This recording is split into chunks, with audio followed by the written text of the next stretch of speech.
महाभारत का युद्ध है, एक तरफ पांडव हैं, एक तरफ कौरव हैं। पांडवों के साथ में कृष्ण है। नैतिकता के लिए जरूरी है कि पांडव जीतें और कृष्ण इस पूरी योजना के साथ वहाँ पर हैं। पर पांडव जीत नहीं पा रहे, जिसके कई कारणों में से एक ये है कि कौरवों की सेना में द्रोणाचार्य भी है, उनका पुत्र अश्वत्थामा भी है। द्रोणाचार्य गुरु तो पांडवों के भी हैं, कौरवों के भी हैं, पर वो राजधर्म का पालन कर रहे हैं क्योंकि वो जिस राज्य के साथ हैं उसके साथ खड़े हैं। पांडवों की सेना उनको हरा नहीं पा रही है और अंत में कृष्ण को समझ में आता है कि पांडवों को जितवाने के लिए कुछ कूटनीति का सहारा लेना होगा। कृष्ण कूटनीति के शिखर हैं। वो युधिष्ठिर से एक बात कहते हैं, पर युधिष्ठिर तैयार नहीं है एक गलत बात कहने के लिए। और अंत में कृष्ण अपनी पूरी कूटनीतिक ताकत का इस्तेमाल करके सिचुएशंस बनाते हैं। एक हाथी अश्वत्थामा नाम का, उसकी हत्या होती है। बात फैलाई जाती है कि अश्वत्थामा मारा गया। अश्वत्थामा द्रोणाचार्य के पुत्र का नाम भी है और द्रोणाचार्य अचानक हताश होने लगते हैं। उन्हें फिर भी लगता है कि एक बार मैं खबर को ऑथेंटिकेट कर लूं, प्रामाणिक है या नहीं चेक तो कर लूं। तो वो अपने समय के सबसे प्रामाणिक व्यक्ति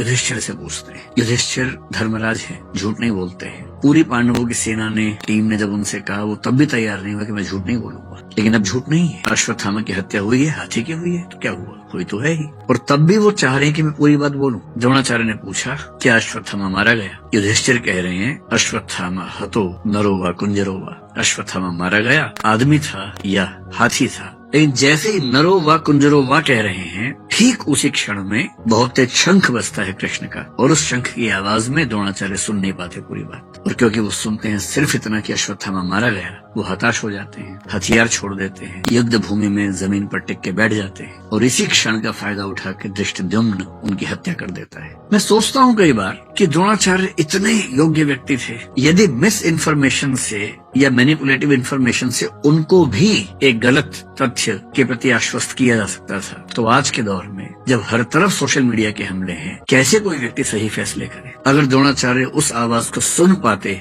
नरो वा कुंजरो वा, तो शायद उनका फैसला बदल गया होता, शायद युद्ध की कहानी अलग होती। पर किस तरह से सूचनाएं पहुंचे, कौन सी सूचनाएं ठीक से न पहुंचने दी जाएं, कैसे कंटेक्स्ट से बात को हटा दिया जाए, अगर सूचना देने वाले इसमें माहिर हों, तो समाज क्या करे, आम आदमी क्या करे, द्रोणाचार्य जैसा महान चिंतक क्या करे। और इसलिए कुछ बातें जो मुझे लगता है कि होनी चाहिए इस मसले पर। मैं तो अपना जीवन लगभग 2/3 जी चुका हूँ, बाकी तो पता भरोसा तो कल का भी नहीं है। लेकिन हाँ, अगर मैं भारत की सामान्य आयु के हिसाब से देखूं तो 2/3 जी चुका हूँ। आप 1/3 वाले हैं, तो आपके जीवन में बड़े फैसले बाकी हैं। अधिकांश की शादी भी नहीं हुई, आप लोगों के ना चेहरे बता रहे हैं, आपके चमक रहे हैं ना अभी। तो आपको बड़े फैसले करने हैं, और फैसला करना हर दौर में मुश्किल था, आज के दौर में सबसे मुश्किल है। तो कुछ सावधानियां कि जब आप फैसला करें जिंदगी में, तो किन सावधानियों को बरतें ताकि गलतियां कम से कम हो। गलतियां उसके बाद भी होंगी, कौन है जो गलती नहीं करता है फैसले में? सब करते हैं, आप भी करेंगे, पर गलतियां कम हो, सही फैसले ज्यादा हों।